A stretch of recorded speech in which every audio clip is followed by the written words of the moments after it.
The abolitionist movement was largely run by Protestants who became convinced the Bible forbids slavery. So, okay.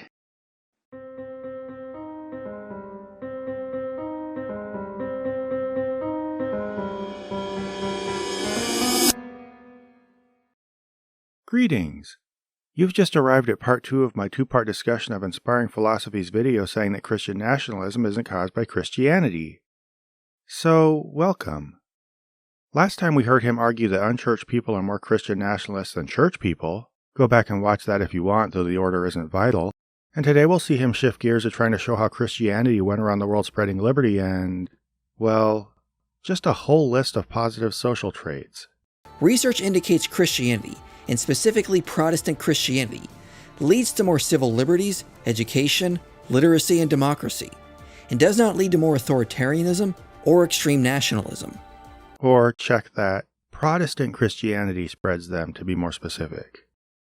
Now sure, this phrasing might not be saying that Protestant Christianity is the sole part of the faith that leads to these benefits. It could be saying that all Christianity does, but especially Protestantism.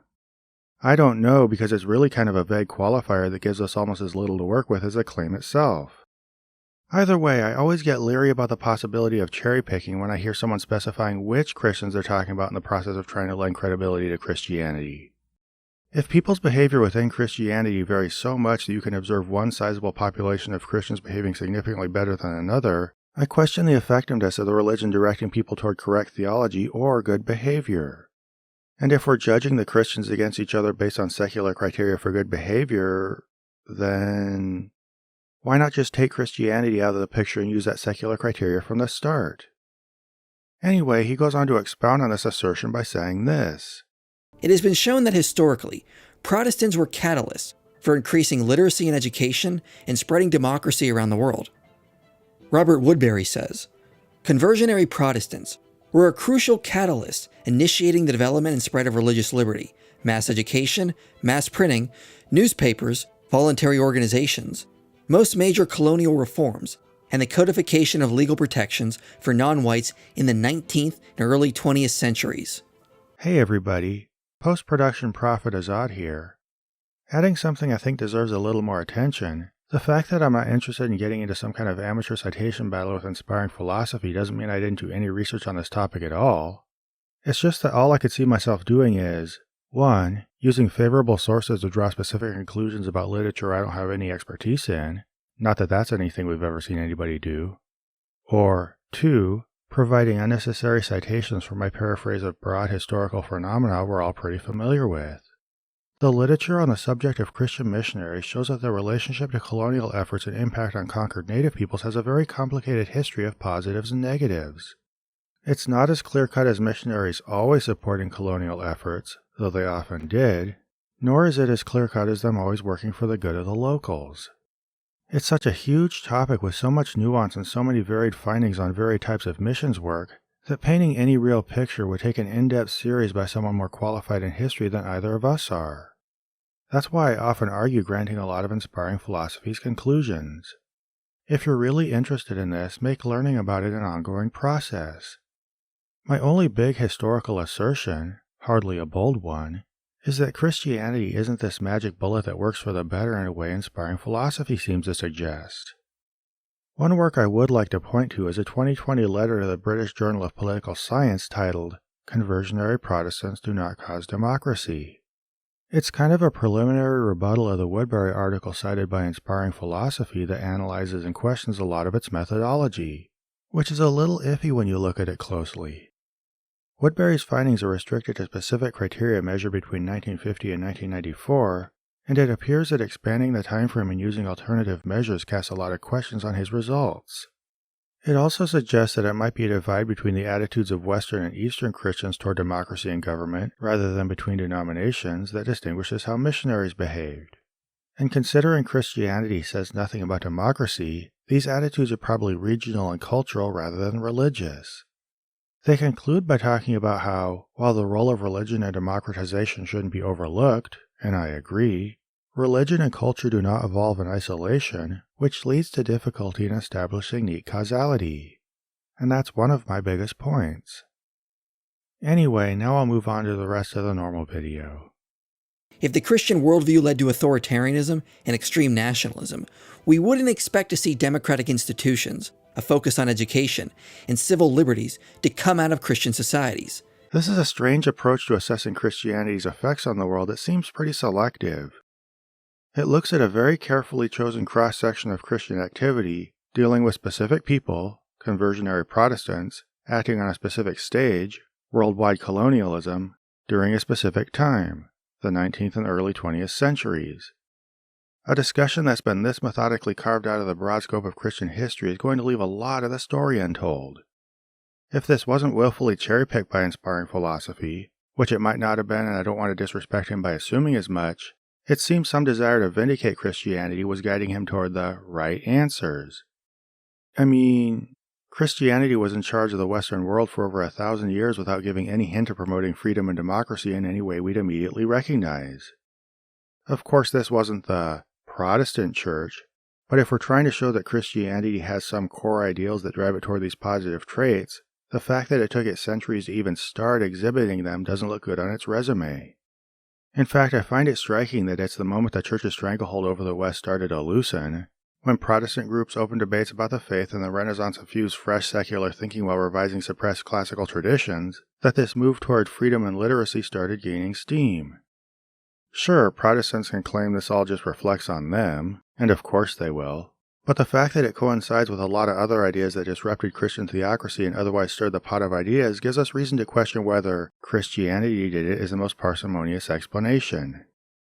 And finally, let's keep an important question in mind.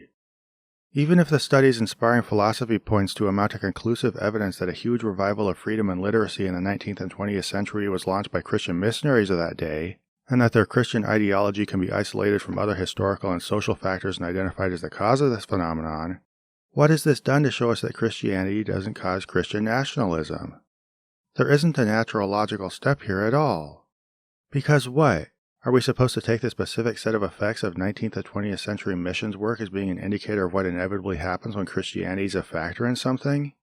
That's what inspiring philosophy was more or less telling us when he said, If the Christian worldview led to authoritarianism and extreme nationalism, we wouldn't expect to see democratic institutions, a focus on education, and civil liberties to come out of Christian societies. But this is playing pretty fast and loose, both with the language and the conclusions being drawn. First, let's look at how this is formulated. If the Christian worldview led to X, then we shouldn't see Y come out of Christian societies.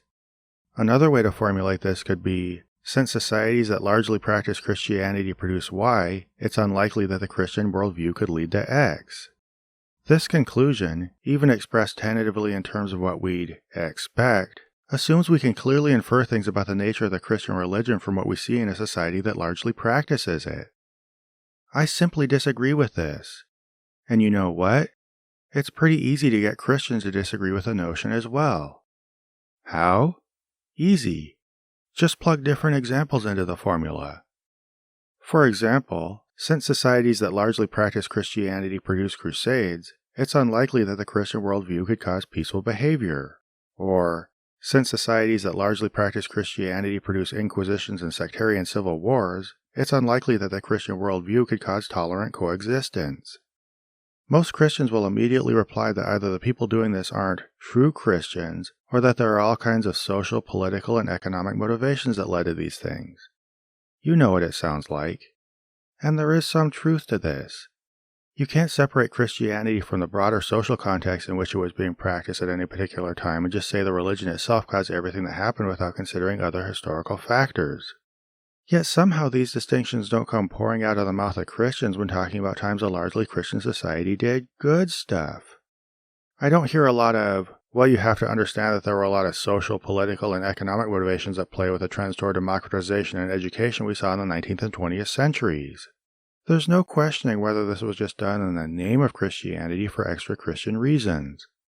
No, these questions, and the entire grasp of nuance accompanying them, are reserved for times that Christianity manifested barbaric, ignorant, tyrannical, or cruel behavior. And this is one of the main reasons I don't put much stock in inspiring philosophy's research or try to counter it with my own. Sure, he came up with a lot of sources by people saying Christianity had good effects under specific circumstances, and I could come up with a lot of sources giving examples of times that produced opposite effects. Hell, I could likely hit one by closing my eyes and throwing a dart at a timeline of Western civilization. But where would this get me? By coming up with my own selective counterexamples to his selective examples, I'd get mired down in quote battles and semantics, all the while missing a problem that's so basic, so close to the surface, and so belies inspiring philosophy's point that the back and forth would be embarrassing. And that's the way in which he immediately asserts a causal relationship between Christianity and any positive behavior that's in his vicinity, while giving himself all the freedom in the world to deny any apparent connection between Christianity and negative behavior. But history, including the history of Christianity, is much more complicated than that.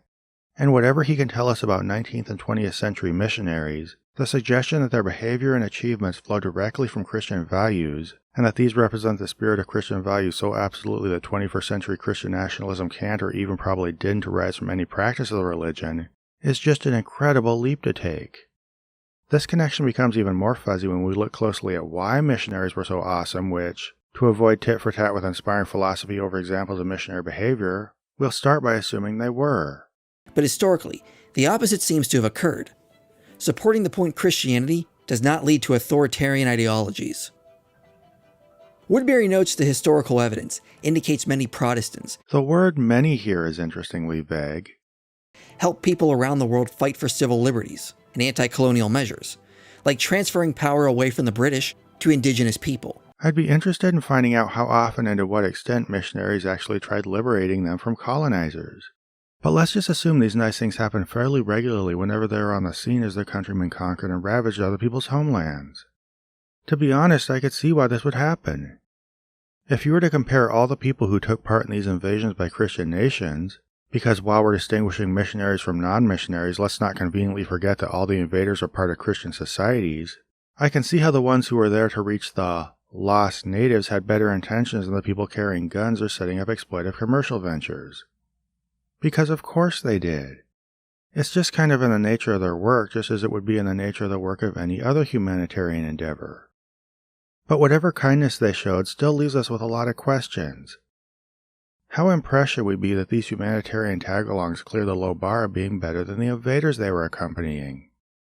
While some of them apparently tried transferring a certain amount of power back to the people, did missionaries as a whole, apparently being exemplars of Christian values, speak up in a loud, unified voice against the very practice of conquering and exploiting others' homelands? Conversely, how often did they endorse and or benefit from the conquest? What was the actual extent of their humanitarian work? Might other, more secular types of humanitarians, if they'd been given much room to function in societies of the time, have gotten better results? How much focus did missionaries put on humanitarian efforts compared to dismantling and replacing the local people's religions and sometimes culture? How much of their humanitarian activity was just an attempt to get their foot in the door and achieve this second, more insidious goal? Inspiring philosophy is actually surprisingly forthcoming about the motives of missionary reform when he says, Missionaries found that colonial abusers made mission work extremely hard. So in order to win more converts, missionaries often fought against abusers. This is kind of a shocking admission given what he's trying to argue. He basically came right out and suggested that missionaries' opposition to abuse was a pragmatic public relations move by what amounts to salespeople, which is something that was going to get said at some point today, but I'm honestly surprised he beat me to it. To be blunt, missionaries were often just one among many types of people who stormed onto other people's land and tried getting what they wanted from the local populations. The military wanted to conquer territory with no concern for whether the locals wanted to give it to them. The merchants wanted to make a profit with no concern for whether they were taking other people's resources or providing them with fair wages or working conditions, and missionaries wanted to gain converts with no concern for whether the locals liked the religions they already had. All three prongs of this invasion took something from the locals, the missionaries taking perhaps the biggest, most irreplaceable thing, which was the people's existing cultural and religious identity. In the process, sometimes the invaders' goals would align, and sometimes they would step on each other's toes. The fact that missionaries opposed a harsh military crackdown because it interfered with their ability to conduct their part of savaging the local society isn't necessarily an indication that Christianity is awesome. Now, it's obvious that of the three, missionaries could be argued to have the most altruistic motivations, as they were out to save souls. But first off, being the best part of a colonial invasion isn't necessarily great, And second, this is where motivation doesn't get you far without a reasonable dose of self-awareness and empathy. All a Christian would have to do is give serious thought to what they think of missionaries coming to their land, accompanied by an army that paved their way and often provided a captive or at least materially motivated audience, to try to dismantle Christianity and replace it with some other religion. I think they take a huge offense to it, possibly seeing this effort as the worst part of the invasion. Now, as inspiring philosophy keeps giving examples of good things coming from missions work, I find myself plagued by a nagging question. What does this really tell us about the nature of Christianity? After his initial example of missionaries being motivated by public relations, he gives us this example. Protestants also helped to advance literacy and education, being that it was necessary to read the Bible.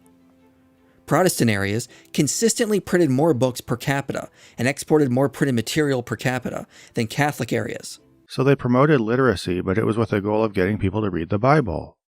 As we saw him do previously, inspiring philosophy shows us examples of good arising as an incidental byproduct of pragmatic strategies adopted by missionaries trying to turn indigenous people away from their religions. Again, not something Christians would take too kindly in the least if the roles were reversed. I mean, just think about an alternative universe where Muslim colonizers came over and their missionaries were trying to convert us. Would Christians thank them for telling the military to chill out a little so we wouldn't resist the message of Islam? Would they praise the effort to increase literacy so they could get us and our children to read the Quran? The simple empathetic insight that comes from not automatically assuming everybody shares your enthusiasm for adopting your religion over theirs can paint a situation like this in a much different light. But back to the point, whenever inspiring philosophy actually explains the mechanics of how the presence of Christianity led to something good, it turns out to have little if anything to do with the nature of the religion. At the very least, it doesn't show how those outcomes are an inevitable result of the truest practice of the religion, much less that Christianity is so bound to these ideas of freedom and literacy and so on that no plausible iteration of it can produce Christian nationalism. I want to steer back to this question, what does this tell us about Christianity, at the end. For now, it's worth pointing out this disclaimer and the semantics used to brush it off.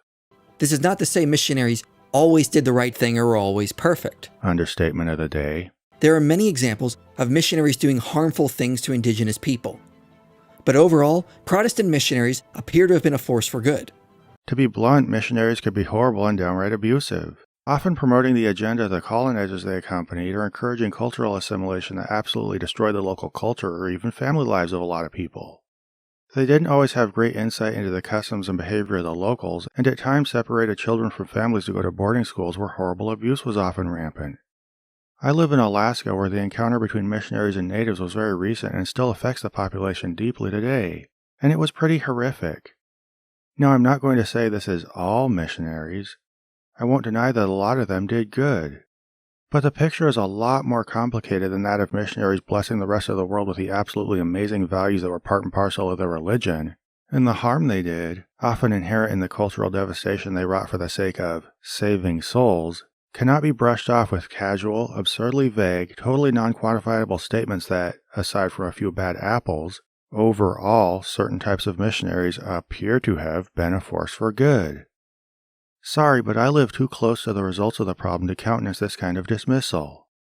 Also, interestingly, I've heard Russian Orthodox priests claim they were the good missionaries and bemoan the horrors of the Baptists and Catholics and Pentecostals and Methodists and just about everybody else except them. It seems like every classification of Christian finds a way to throw others under the bus in an attempt to explain why theirs, overall, appear to be the good ones. After more discussion of how missionaries spread literacy and stuff, we come to remarks about how they reformed certain bad practices. First, there's this strange one. The abolitionist movement was largely run by Protestants who became convinced the Bible forbids slavery and organized boycotts around goods that were made using slave labor. So, okay. I mean, I can see how you need to become convinced the Bible forbids slavery, seeing how it absolutely never does, and that becoming convinced of this might take time. Probably the exact time it would take for a secular sense of why it's wrong to own people to bother Christians enough that they'd start referring to it over the Bible. But it's interesting how inspiring philosophy rushes straight to the abolitionists as an example of how Christianity impacts the world, when during the same period we had plenty of other Christians using the Bible to justify slavery, especially when the pro-slavery Christians were the ones who could make a cut-and-dry case for their position using the text of the Bible. This tells us something, doesn't it? But inspiring philosophy offered us such low-hanging fruit here that I should resist the temptation to belabor it and move on. He goes on to explain how missionaries fix a lot of problems with other cultures. Early Protestant missionaries tried to reform what they considered abuses in other societies, e.g., foot binding, female genital cutting, widow burning, and consummating marriage before age 12. And yeah, this all sounds great at a glance. But let's bring a little context to this. Should we find it really impressive, or some marker of Christianity's unique transformative power, that Western society was so good at noticing and being appalled by the problems with other cultures? Doing this is pretty easy and can validate a culture's sense of superiority, particularly if you're a culture that already thinks it's superior and is looking for examples of why the more primitive people out there benefit from the civilized influence of being colonized. Now, I'm not saying it's not good to curtail these activities. It obviously is. But I question what we're supposed to learn about Christianity from the fact that it went around the world cleaning up other people's houses, when an outsider looking in at the Christian West might have been equally appalled by everything from the legal status of women, to child labor practices, to the abuse of children in the care of the church, to slavery, and on and on and on. Of course, apologists would protest by pointing to abolitionists and other reformers in the West. But it's always easy to look for this nuance in search of the best aspects of your society while broadly painting other societies as a horrible project for your civilization to come fix. I mean, for the most brazen example of this double standard, notice that female genital cutting is mentioned as something horrible they do, while much of Christianity was carrying on a tradition of cutting the genitals of male infants. Also, how many of these reforms came directly and necessarily from Christian ideals? Was Christianity necessary to inspire and carry them out?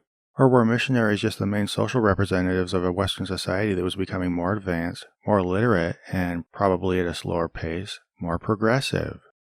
And again, that's ignoring that it had its own horrible faults that it was more blind to as it ran around the world being appalled by everybody else's. I'd be very curious to see where in the Bible these negative practices are actually prohibited. Sure, you could try to extrapolate them from generic verses about kindness and love, but I'm talking about places it actually prohibits them. Because despite reading the entire Bible, I've never seen them. And in the Old Testament at least, its rules for how to handle civilian war captives seems ambiguous on at least one of these points. So I find it interesting that people who oppose these practices are automatically seen as representing core Christian values, while people with a nationalist bent are automatically not. It seems like inspiring philosophy is just deciding that people are true Christians if they do what he recognizes as good for extra-Christian reasons, and they're not if they do what he recognizes as bad for extra-Christian reasons. In reality, the missionary's instinct to go around changing other cultures represents a commonality with nationalism more than a distinction from it. Both the missionaries and the nationalists display a desire to force entire societies into a neat little box based on their specific religious beliefs. This was often done in league with or benefiting from the presence of a violent conspirator, and it was done regardless of how non-Christians want to worship, what they want their culture to look like, and how they want their children to be raised. Inspiring philosophy sanitized emphasis on missionaries as benevolent democratizers and educators and freedom fighters focuses on peripheral effects of their presence while overlooking the more insidious side of their work that was actually at the core of why they were there. And in doing so, it trumpets what looks different from Christian nationalism while turning a blind eye to the fact that, in a very ugly way, they were doing very similar things with a similar lack of self-awareness of who they were and how profoundly they wanted others to change. Now, I want to very briefly touch on what he says about the 1940s Germans. It's all pretty mundane stuff about how they weren't real Christians and had a lot of more secular goals and so on. You can probably guess what it sounds like. One part I found interesting was this segment where inspiring philosophy suddenly develops a remarkable sense of nuance about what makes someone a Christian. Many high officials in the 1940s German regime were Christians, and often used Christian language in their writings and speeches. So did Christianity influence and give rise to 1940s Germans? The historian Nathan Johnstone notes this as inaccurate. There was not a Bible-believing Christian that held to the core doctrines of the faith. Whatever he was not a practicing Christian in the ordinary sense. Historians to this day still debate about what the 1940s Germans religious convictions were. The problem is, what we have is a mix of various influences and conflicting rhetoric of the 1940s Germans. It's hard to really nail down a specific religious dogma. However, it is easy for people today to take a few quotes from here or there and claim 1940s Germans were pure atheists, or fundamentalist Christians, or pagans. I mean, isn't this the mix of everything we see in any Christian society? I agree that broadly blaming Christianity for the behavior of 1940s Germany is pretty simplistic. But the thing is that broadly praising Christianity when things go well is equally simplistic. And this is where we see the core inconsistency in inspiring philosophy's approach to history. When missionaries do something good, we don't hear about how there were all kinds of different influences and rhetoric at play.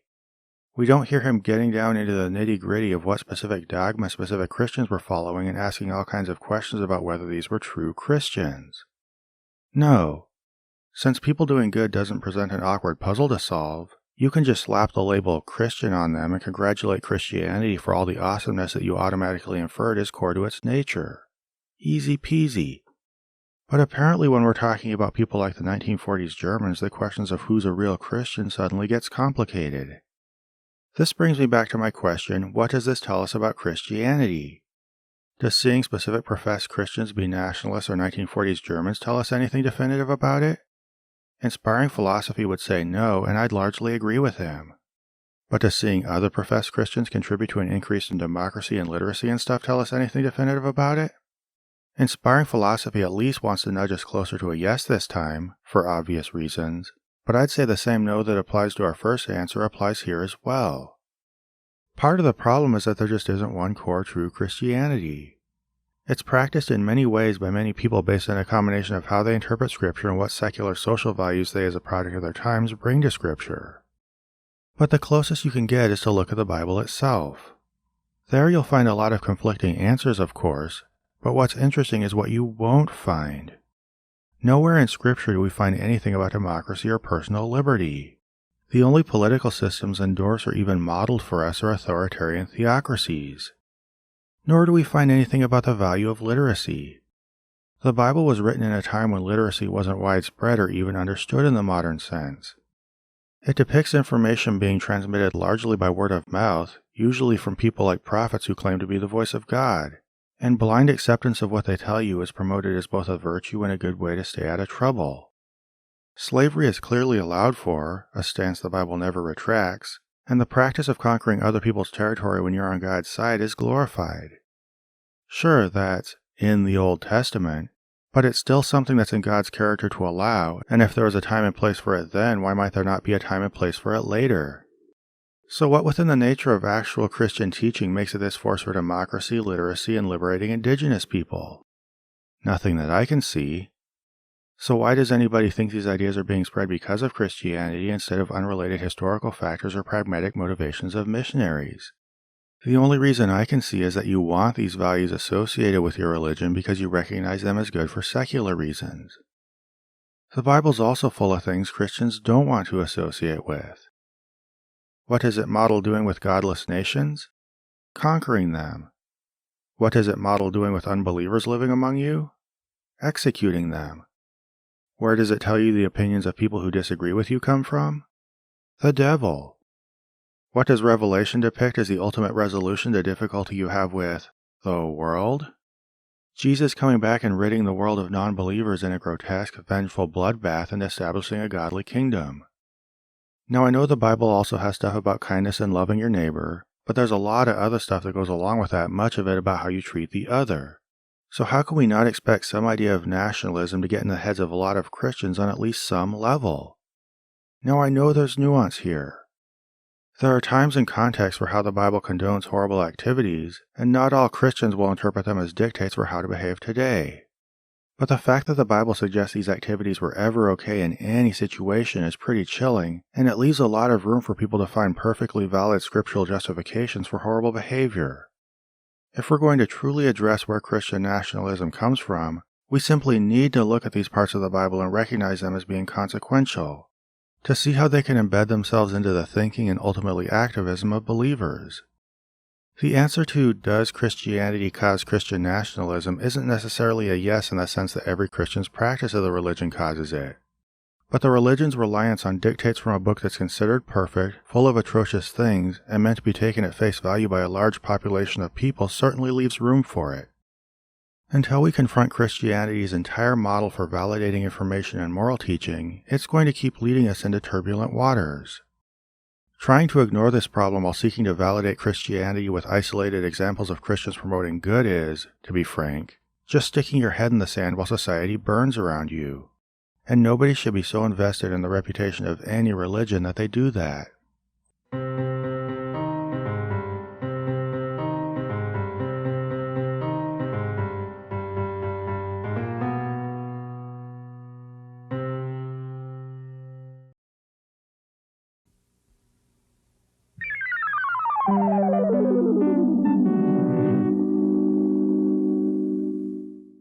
This program was made possible by a grant from John Adams, Bob Generic, Maggie Danger, S.R. Foxley, Daniel Bostedt, Magnus Holmgren, Arisma Zaramp, and Q, and by the generous support of viewers like you. If you'd like to join them in pledging to this channel, please find a link to the Prophet of Zod Patreon below.